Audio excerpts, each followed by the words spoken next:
10 years, how fast it has gone and how much has been accomplished. I have been given 20 minutes, so my goal is to pique your interest and not take a deep dive as we talk about families and the role of families in growing the brain. So I want you to focus on the title because we're looking at transforming our view of what family engagement is. And it is not an event, although it might include events.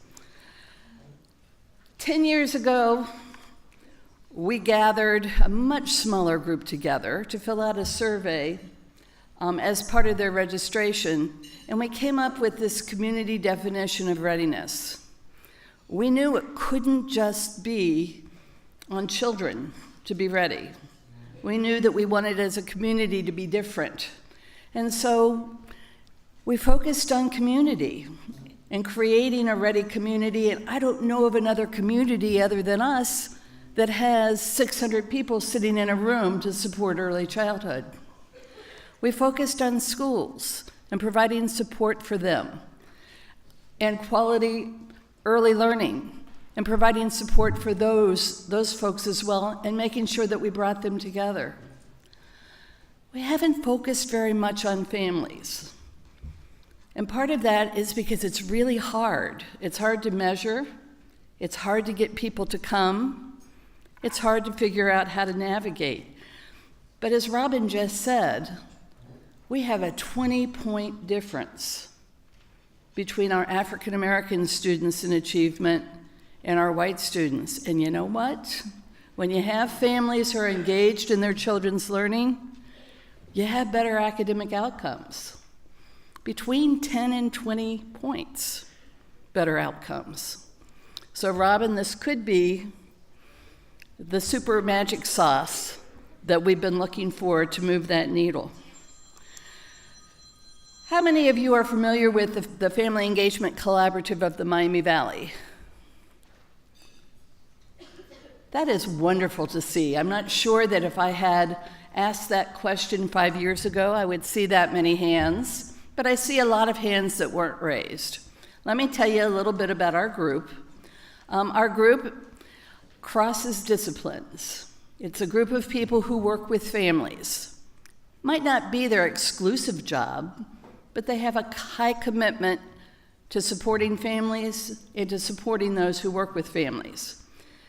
We know as a community that families don't just go to school. They don't just go to the doctor. They don't just go to the library. They go to multiple silos. So this organization brings together representatives from Dayton Metro Libraries and Dayton Children's Hospital and Five Rivers Metro Parks and Dayton Public Schools and Catholic Social Services, and I could go on, but there's about 50 organizations that are committed to improving work with families. We meet every month, third Friday of the month at the main library downtown, and we network, and we share resources, and we talk about how we can make things better for kids. One of the things that we figured out is that relationships matter. We talk about connections. If you want to engage families, they have to feel connected to you, especially if they're families who have not had a positive experience in school. Connections matter.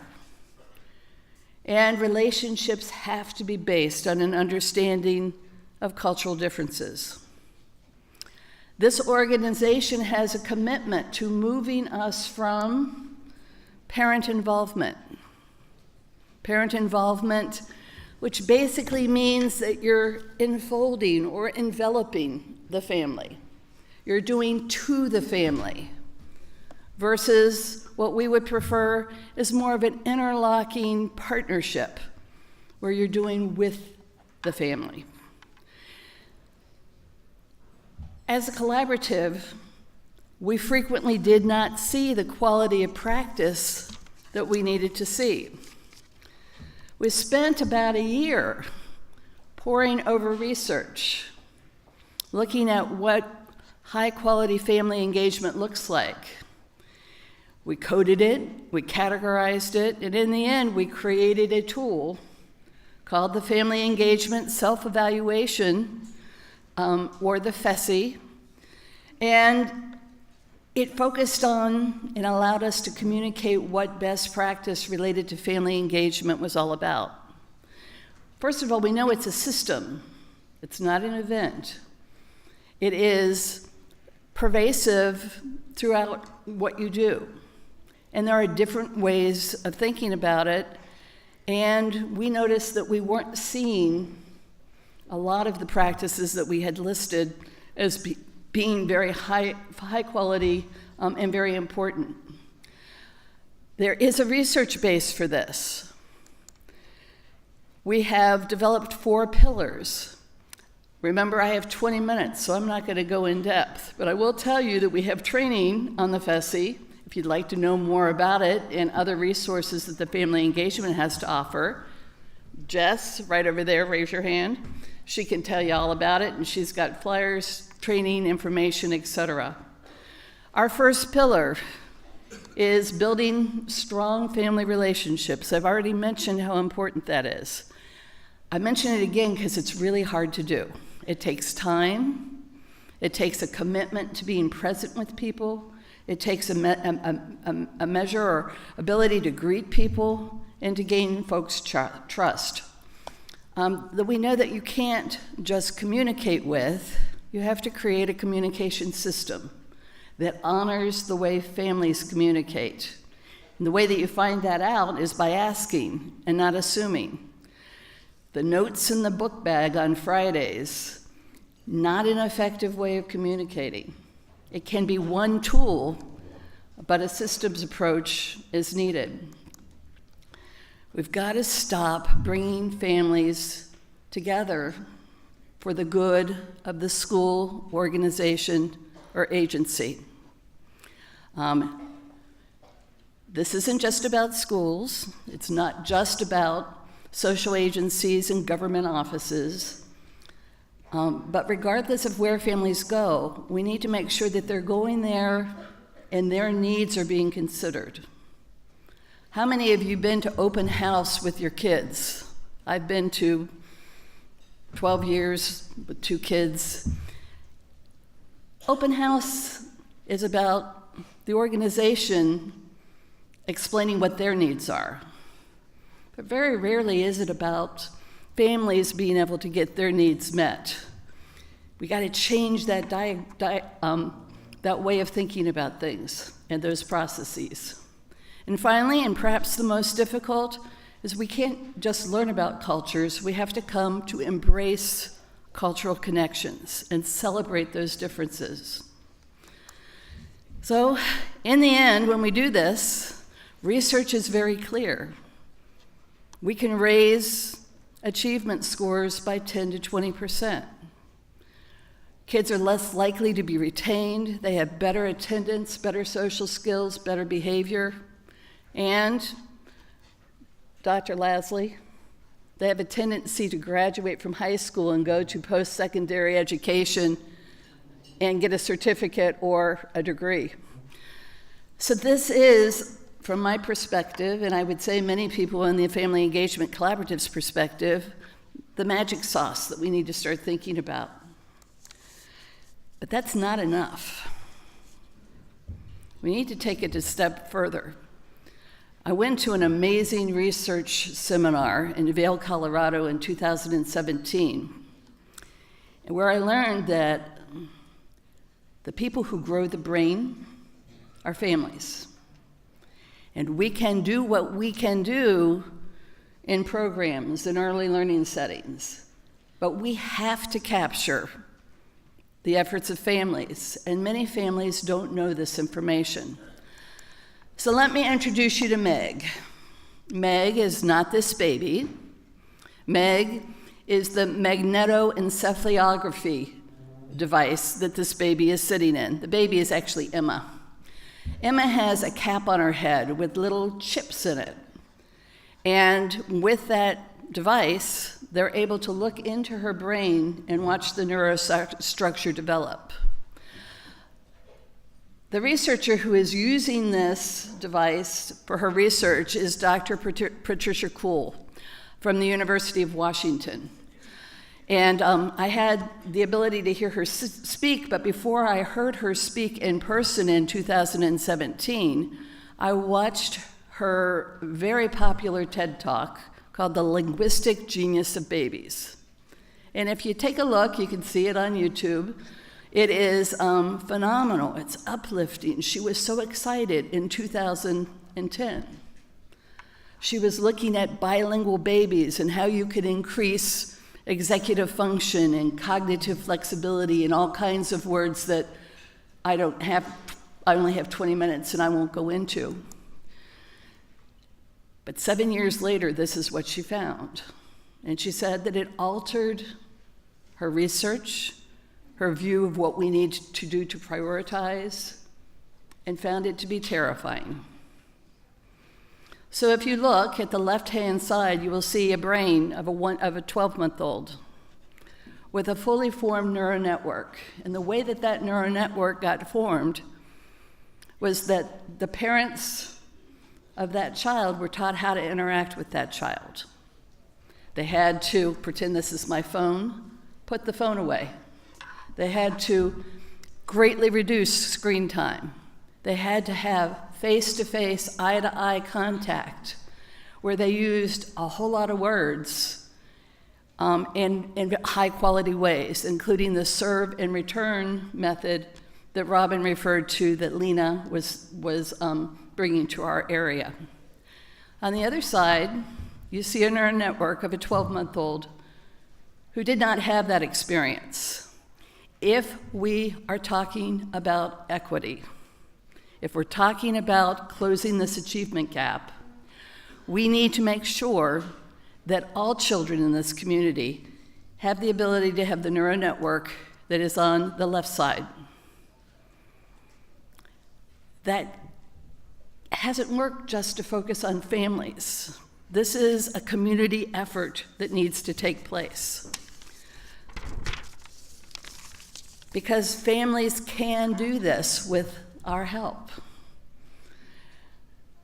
There should never be a situation where a family goes to something that is sponsored by the community, where they're not giving some kind of information about how to talk to babies. We've got to grow the brain. We've got to grow the brain of all children in this community. We've started. We have Miami Valley Child Development Center's Head Start, one of the premier Head Start grantees in the country. Just go to a national conference and you will see that they are prominent speakers at that conference. But did you know that we have the largest number of early Head Start slots in the country in Montgomery County, in the counties that Miami Valley Child Development serves? We have a stellar program with Help Me Grow Brighter Futures that is serving the needs of pregnant moms and home visiting after babies come home. And as Robin mentioned, we have Lena in partnership with Dayton Metro Libraries and Learn to Earn Dayton. They include the work of Dr. Patricia Kuhl, who realizes how very important this is. We know this can be done because other communities have done it. Go to Philadelphia. Talk to Dr. Kathy Hirsch-Pasek. She's a linguist, a neurolinguist, but she knows that if you go where families are, like grocery stores, for example, you're able to alter the way that families talk by putting on posters. And you can increase the quality of language in a very uninvasive way. She goes a step further. She started looking at bus stops. Now, we have a very innovative regional transit authority here that has done some really good stuff that I will talk about in a minute. But if you walk around and look at families in the morning sitting around at bus stops, you're going to see unengaged behavior like you see here. She saw this as a missed opportunity.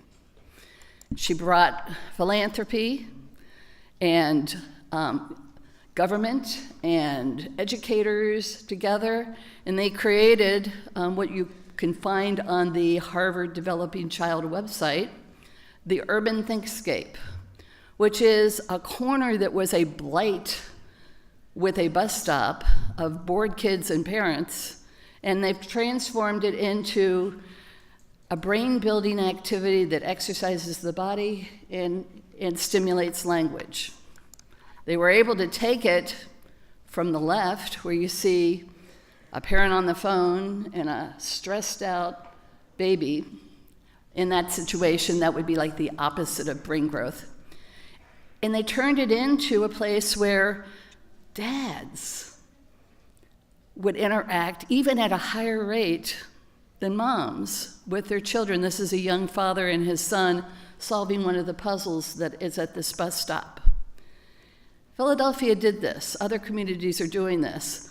We can do this because we already are. We have a long history of solving problems in this community. We come together. You can see right there the Lincoln Hill Park or Lincoln Hill Garden, where they've built an urban garden that provides 10 to 15 pounds of food every week for 80 families during growing season. We've come together with the Gym City Market Project to address food insecurity in our community. We can do this. We've tried to look at literacy, and you'll see the picture up here with RTA handing out books so that children can read with their parents while they're riding on the bus. It's a summer program. One of my favorites, because it's a colleague of mine who has done this. Carlos Marshall, are you here? I know that he is speaking later. He has created this program in Springfield where barbers have children read to them while they're getting their hair cut. And they engage in kind of like dialogic book reading, questions and answering, and then they get $1 off their haircut. And they do it over the summer. He figured out that we could capitalize on a community to be able to help with this project. We have one of the most premier fatherhood initiatives in the state with Mike Newsom, who will be on the panel at the Family Engagement Collaborative Breakout Session with my colleague Gail Fowler and others in room 120 if you care to join us then. And we're a college town, and so we have access to college students who have really good technology skills. Meet Morgan Nikowski and Caroline Seitz. They're early childhood family engagement collaborative interns, and they are creating activities for waiting rooms like WIC, Women's, Infants, and Children, if you're not familiar with that one, where parents who are waiting with very young children engage in language stimulation activities that grow the brain. On our website, the Family Engagement Collaborative website, which is, follow me on this one, familyengagementcollaborative.com. If you go on your cell phone right now, you can join. It's free. It's popular. We get 1,500 hits a week on the resources for those who work with families. But you will see our new area that we're looking at, that we are in the process of creating, is activities for the community to encourage kids to talk with their parents and to encourage parents to have their kids talk. So please visit our booth. Please consider coming to our breakout session. Also realize that Carlos Marshall is doing a breakout session with Michael Carter as well today. I think it's best to hear about this from families. And so Learn to Earn has created a wonderful video talking with families and those who support families in our area. And I'd like to turn that over to the video.